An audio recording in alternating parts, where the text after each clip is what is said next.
Bonjour à tous, bienvenue à la chaîne Captain Trading. Aujourd'hui, on est le mercredi 15 septembre et c'est l'heure de votre rendez-vous analyse technique et trading. Je vous rappelle que j'ai une formation gratuite à l'analyse technique disponible sur ma chaîne YouTube, donc n'hésitez pas à y faire un tour. Il y a beaucoup de contenu. Au programme de cette minute marché, c'est tout d'abord la prudence. Pourquoi? Tout simplement parce que, on en a parlé brièvement dimanche dernier, mais c'est l'expiration des quarterly pour le Bitcoin et l'expiration du contrat du 24 septembre qui arrive sur les crypto-monnaies. Alors, de plus, c'est en convergence avec l'expiration des 4 sorcières sur les marchés traditionnels. Alors, qu'est-ce que ces 4 sorcières? C'est tout simplement l'expiration de nombreux produits dérivés et contrats à terme qui arrivent ici le 24 septembre. Qu'est-ce qui peut se passer à cause de ces expirations? C'est tout simplement des écarts de volatilité. Personne ne dit que ça va aller baisser ou que ça va chuter, mais c'est tout simplement, ça peut d'ailleurs faire les deux, et c'est tout simplement dans l'intérêt de desservir certains, d'accord? C'est-à-dire que si certains intervenants constatent qu'il y a des mains faibles, ils vont tenter d'aller se diriger vers ces mains faibles de façon à ce qu'ils capitulent. Et pareil à l'inverse. Donc ça devient extrêmement volatile, ça devient beaucoup plus difficile à trader parce qu'il n'y a pas forcément, et ça ne suit pas forcément les patterns logiques ou les patterns qu'on a l'habitude de suivre. Donc c'est tout simplement ce qui se passe dans ce genre d'événement. On va déjà essayer de décortiquer un peu ce que nous racontent ici les options Bitcoin et Ethereum. Alors j'en parle souvent, mais ça vaut le coup de le rappeler, cette histoire de Max Pain.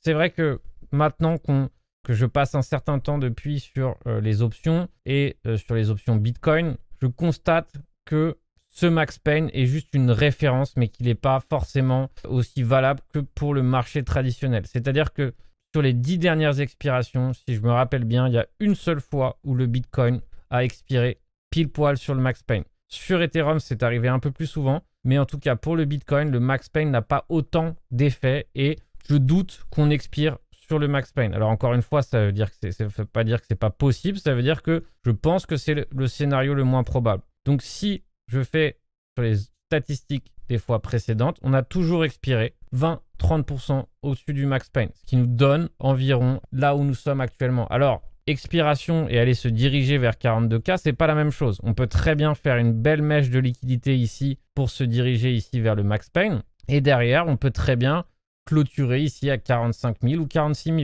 Je vais rappeler brièvement qu'est-ce que le Max Pain. Le Max Pain, c'est là où la majorité des acheteurs d'options deviennent perdants. C'est une théorie qui dit que si le prix clôture à 42 000 $, c'est là où la majorité de tous les intervenants acheteurs d'options vont se retrouver avec une option qui ne vaut plus rien. Donc, vous savez, vous connaissez le marché, généralement, il a tendance à se diriger vers la douleur. Donc ça, c'est le niveau de douleur maximum. C'est ça le Max Pain.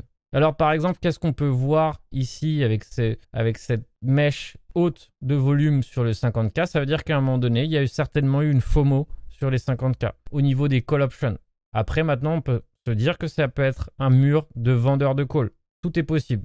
Mais à mon avis, là où le prix risque de clôturer, c'est entre ces niveaux ici où on voit qu'il y a pas mal de calls et pas mal de puts. Donc, je pense que c'est entre ce mur, généralement, que le prix a tendance à se diriger. Pour Ethereum, le Max Pain est encore plus douloureux puisqu'il se trouve beaucoup plus bas à l'heure où nous sommes actuellement. Pour l'instant, on a un prix de 3400 et le Max Pain se trouve à 2500. Donc, on est loin du Max Pain, mais il faut se dire que le Max Pain reste tout de même un niveau qui peut risquer de faire aimant et donc qui peut risquer d'attirer le prix d'Ethereum vers ce niveau de prix. Donc, évidemment, méfiance et prudence. Ce qui est intéressant, c'est de voir cet énorme trou, c'est-à-dire qu'il y a très peu d'intervenants qui sont placés ici. Et on voit qu'on a un joli support ici à 3200, qui correspond aussi à un support. Donc à voir si finalement le prix va tenter d'expirer proche des 3200. Donc on a quand même 410 000 Ethereum d'open interest, d'accord? Donc ça reste quand même une expiration importante comparée à d'autres. Donc on doit s'attendre à ça, tout simplement de la volatilité jusqu'au 24 septembre. Alors est-ce que à partir du 24 septembre, tout va rentrer dans l'ordre? Pas forcément, mais en tout cas, c'est tout à fait normal à l'heure actuelle de penser que ça peut être volatile, donc beaucoup moins facile à trader et beaucoup moins agréable. D'ailleurs, on l'aura remarqué, pour ceux qui ont tradé les marchés, je crois que c'était lundi, cette énorme mèche qui est venue piéger les deux côtés, les deux côtés des intervenants. Alors, à cette mèche ici, comme vous pouvez la voir, d'accord? Donc ça, c'est vraiment le genre de price action qu'on avait en 2018. Vraiment, ça partait souvent dans tous les sens comme ça. On avait d'abord cette énorme mèche qui venait liquider tous les shorts et juste après, on avait l'énorme mèche qui venait liquider tous les longs. Donc, c'était vraiment dans ce genre de cas de figure qu'on tradait à l'époque en 2018. Donc, le marché est bien plus stable qu'à l'époque, hein. Ça me permet de le constater que vraiment par rapport à quelques années, le marché est bien plus droit, bien plus prédictif et beaucoup plus raisonnable qu'il ne l'a été. Donc, c'est quand même un fait qui est plutôt positif pour nous traders et pour nous investisseurs. Vraiment, c'était bien plus volatile et beaucoup moins prédictif à l'époque. Alors, comme on a parlé dimanche, on a dans le range. On peut continuer sur notre stratégie de range parce que nous nous trouvons dans le range. Je vous ai rappelé comment on prenait le range, tout simplement. Je me pars, on va dire, de ce creux vers ce creux pour tracer mon range. Donc, lorsque je fais ce tracé, j'obtiens mon range. Pourquoi je pars d'ici? Parce que c'est le premier creux et ça, c'est le dernier sommet. Donc, ça reste la zone sur laquelle nous allons certainement nous trouver. Et comme vous pouvez le voir, ce range ici correspond aussi à ce creux. D'accord? On n'est pas n'importe où. On s'est arrêté ici parce qu'on était pile sur le creux. Donc, ici, on a buté. On est venu chercher le bas du range. Première déviation. On est venu gratter tous les stop loss qui se trouvaient ici. Et on est remonté. On allait chercher pile le milieu du range, un peu plus haut. Grosse mèche, donc vraiment dégueulasse, qui est venue nous chercher tous les stop loss qui se trouvaient ici. Et derrière, on est venu nous chercher tous les stop loss qui se trouvaient par ici. Déviation. Donc ça, c'est généralement quelque chose qui rentre dans ma stratégie d'achat. Lorsqu'on fait semblant de chercher un creux, mais que derrière on réintègre, c'est un achat. D'accord? C'est un achat qui se tente largement. Derrière, on allait chercher le milieu de range. On a fait un pullback parfait ici sur le milieu de range et on allait chercher le haut du range. Donc maintenant, qu'est-ce qui va se passer? En tout cas, qu'est-ce qui peut se passer? C'est tout simplement d'aller chercher la liquidité qui se trouve sur le haut du range. Pourquoi? Parce que là, évidemment, tous les stop loss de ceux qui étaient shorts sont par ici. Donc, si le marché vient chercher ces stop loss, il y aura forcément des market orders et etc. Donc, un éventuel short squeeze. Après, qu'est-ce qu'il faudra surveiller? Tout simplement, si le marché a envie de vraiment nous faire une belle mèche et des belles bougies haussières. Et dans ces cas-là, si ça met un peu de temps, plusieurs bougies ou plusieurs heures pour finalement faire un petit pullback et repartir, ça serait le premier scénario. Je ne sais pas si c'est mon scénario favori. Ou si tout simplement on fait un short squeeze et on réintègre immédiatement. D'accord? C'est-à-dire que on prend la liquidité ici, on fait une belle bougie, une belle mèche et on commence à réintégrer. Et ça, c'est une déviation et ça serait un cas de figure ressemblant à celui-ci. Et derrière, évidemment, ça serait une opportunité pour short. Je pense plutôt opter pour ce scénario. Je pense plutôt que ce scénario va se mettre en place. Éventuellement, après voir la réaction qui se fait ici sur le milieu de range. Si soit on rebondit sur le milieu de range et derrière on retente, ou soit évidemment on rebondit sur le milieu de range et on vient chercher le bas comme ceci. Honnêtement, j'exclus aucun scénario. Je reste prudent, mais pensez que tout de suite on va faire un breakout haussier et chercher ici les 50 000 $. C'est peut-être un scénario trop optimiste que je n'écarte pas, mais que je ne favorise pas, en tout cas dans mes scénarios. Alors maintenant pour Ethereum, on va regarder, on va faire le même travail. On a eu le range aussi pareil sur Ethereum. Donc on part du haut du creux jusqu'au sommet. Si vous regardez, c'est ça, hein. Comme on a fait pour Bitcoin. Et derrière, qu'est-ce qu'on a fait? On a un rebond parfait sur le milieu de range. Donc probable qu'on tente maintenant d'aller chercher, comme pour le Bitcoin. Donc pour le coup, c'est le Bitcoin qui a eu une longueur d'avance. Le haut du range. Une fois qu'on aura le haut du range, qu'est-ce qu'on aura? On aura évidemment soit une réintégration et on ira chercher le milieu puis le bas. Ou encore, une fois toute la liquidité qui se trouve par ici, et éventuellement on pourra repartir de bon pied. Mais c'est pareil, c'est le même genre de scénario que je vise à l'heure actuelle. En tout cas, c'est mon scénario privilégié pour le moment. Alors, au niveau des altcoins, on va regarder ce qui bouge pas. Alors, on voit que Avax ici tente tant bien que mal de nous faire un retest ici de sa zone de résistance, de son ancienne zone de résistance, donc éventuel pivot. Possible qu'ici, on ait un achat pullback intéressant qui se mette en place avec pour objectif d'aller chercher au moins ici les 57 $ et voir encore une fois ici les 60 $ ou autre. c'est un scénario raisonnable qui peut se tenter. Pourquoi? Parce que derrière, on a une invalidation claire, c'est-à-dire que si vraiment on clôture sous ces niveaux ici des 48 $, on n'aura pas forcément lieu d'être encore dans le trade. Donc voilà, c'est pour ça que je trouve ce scénario sur AVAX intéressant. J'ai trouvé le même scénario sur FTT, donc qui a déjà commencé à partir un peu. Mais pareil ici, on a l'impression que c'est un swing fail. On a trouvé support ici sur cette ancienne résistance des 65 $. On est en train de consolider sous le creux, ici sous cet ancien creux. Donc c'est un échec de breakout baissier. Donc possible qu'on vienne tenter ici d'aller chercher les 77 $ qui représentent le dernier sommet, l'ancien top. Ou alors tout simplement en étant plus conservateur, aller chercher ici les 75 $. On a une invalidation claire, donc on peut se poser un stop de façon claire. On a un ratio gain-perte intéressant. On peut tenter le trade. Encore une fois, prendre beaucoup moins de trades à l'heure actuelle, c'est pas une mauvaise idée, tout simplement parce que ça permet de limiter son risque dans ce genre de cas de figure. D'accord? On est dans une structure de marché qui est complexe et qui n'est pas forcément agréable à trader. Donc, prendre moins de risques dans ce genre de configuration, c'est pas une mauvaise idée. Donc maintenant, je vais passer à un coin qui m'intéresse, donc le Mango. Donc on va voir si c'est éventuellement le temps de se placer ou en tout cas le moment de prendre une entrée swing intéressante sur le Mango. Pourquoi je pense que ça peut être une entrée intéressante à prendre en swing sur le Mango? Donc encore une fois, c'est risqué de prendre des swings à l'heure actuelle, je vous l'ai déjà dit, tout simplement parce que si vraiment le Bitcoin continue de chuter violemment, il entraînera quoi qu'il arrive les coins avec lui. Donc c'est pour ça qu'éventuellement rentrer swing tout de suite peut être risqué. D'accord? Peut être risqué et donc peut-être qu'on aura une entrée plus intéressante qui viendra par la suite. Mais en tout cas, j'aime bien ce genre d'entrée qui se trouve sur ici les 0,5 de Fibo. Si on prend ce mouvement haussier, on est pile poil sur les 0,5. On a ici un échec de franchissement du sommet du creux. On est pile sur une zone pivot. Comme vous pouvez le voir, c'est l'ancienne zone de résistance ici. Et derrière, on est sur le bas de ce canal. D'accord? Donc, on est vraiment sur une zone intéressante qui pourrait être intéressante pour un swing. Alors, je rappelle que pour moi, le Mango est une position long terme. Et donc, en tout cas, quoi qu'il arrive, pour continuer mon DCA, c'est une bonne entrée. D'accord? Donc, c'est Mango Markets qui se trouve sur FTX. Vous pouvez que l'acheter à l'heure actuelle, je pense, sur FTX ou sur les DEX. Je pense que ici, quoi qu'il arrive, c'est une entrée intéressante pour se placer sur le court moyen terme sur le Mango. Alors, le coin qui a été choisi dans les commentaires, c'est le Luna. Alors, le Luna se trouve dans une configuration intéressante qui peut se tenter à l'achat, mais avec évidemment beaucoup de prudence. Si on regarde ici les bougies daily, on est sur un éventuel Tweezer Bottom Daily. D'accord?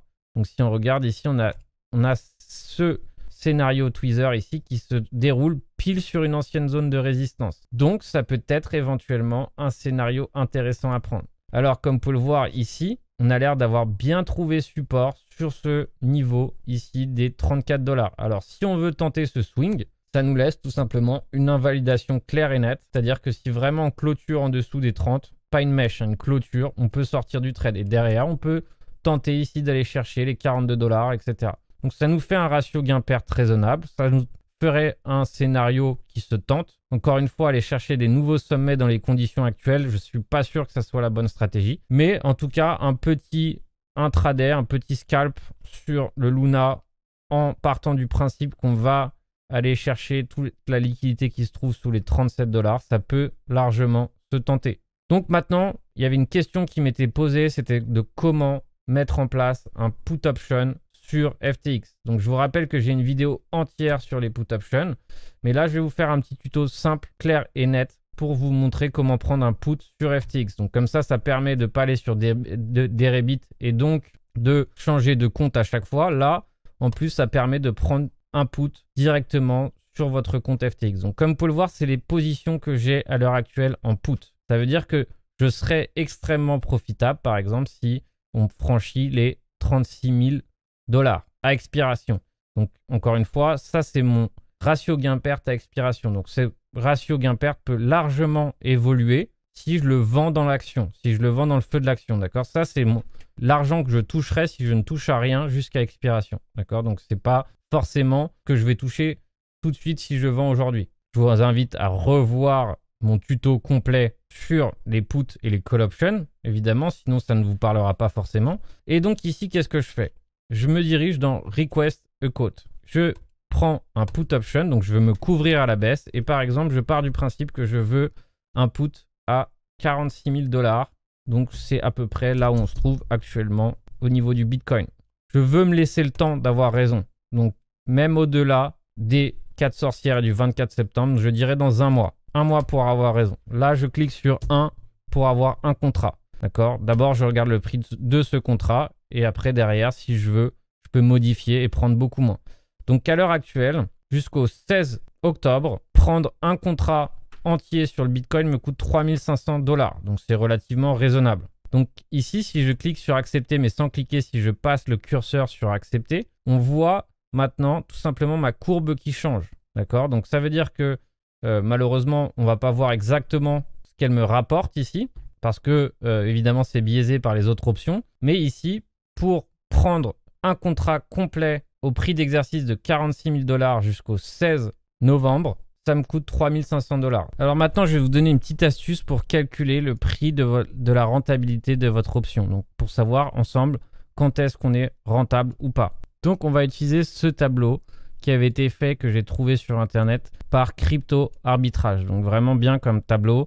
Et du coup, en fait, ça nous permet de calculer la rentabilité de notre option. Donc ici, qu'est-ce qu'on va mettre? On va mettre le prix actuel du Bitcoin. Donc, à l'heure actuelle, le Bitcoin se trouve à 47 100 $. Donc ici, on rentre 47 100 $. Donc là, on a notre prix. Ici, on va sélectionner un put option et on va acheter un put. Donc, on sélectionne buy put. Notre prix d'exercice, on avait dit 46 000 $. J'aurais très bien pu prendre 47 000 $. Hein. J'avais pris 46 000 $ initialement parce que je pensais qu'on se trouvait à 46 000 $ et je voulais prendre une option at the money. Donc, l'option me coûte 0,07. Donc, derrière, c'est approximatif. Hein. Ce n'est pas un outil parfait, mais ça, au moins, ça vous donne une vision des choses. Et derrière, on a notre courbe qui va s'afficher ici à droite. Donc là, finalement, c'est notre courbe de profit. Donc, comme vous pouvez le voir, ici, à partir de 44 000 $ à expiration, je touche rien et je gagne rien. D'accord? Je suis à break-even.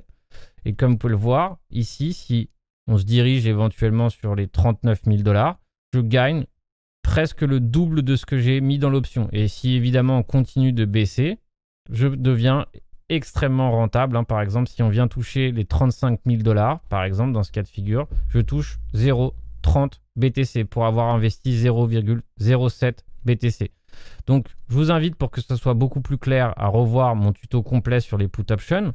Et je vous invite à utiliser tout simplement ce tableur que je vais mettre en lien dans la description, hein, vous avez juste à cliquer faire une copie et vous pourrez donc l'utiliser à bon escient pour vous. Donc, je vous rappelle aussi que si vous n'avez pas FTX, vous pouvez souscrire à mon lien et obtenir 5% de réduction à vie et un bonus pour trader de 15 $. Vous pouvez vous amuser à jouer pour voir le prix des options et ça, acheter ce genre de put option va vous permettre d'avoir une assurance en cas de volatilité extrême. Ça va vous permettre d'être extrêmement bien payé et de protéger votre capital si le prix chute violemment. Et vous, comme vous pouvez le voir, sur le Bitcoin, ça arrive de temps en temps et vaut mieux être protégé dans ce cas de figure. Et dans ces cas-là, on sera beaucoup plus serein face à la baisse, tout simplement parce qu'on a acheté un put de protection. Derrière, on est libre de choisir la date qu'on souhaite et on peut faire comme on le souhaite pour la prochaine fois. Donc, n'oubliez pas que vous avez juste à ajouter votre coin dans les commentaires pour qu'il soit éventuellement analysé pour la prochaine fois. Nous, on se retrouve sur les réseaux sociaux et pour ceux qui veulent aller plus loin, évidemment, on se retrouve sur le Discord et sur la newsletter pro. Je vous souhaite un bon trading à tous et soyez évidemment vigilants pour ces 4 sorcières.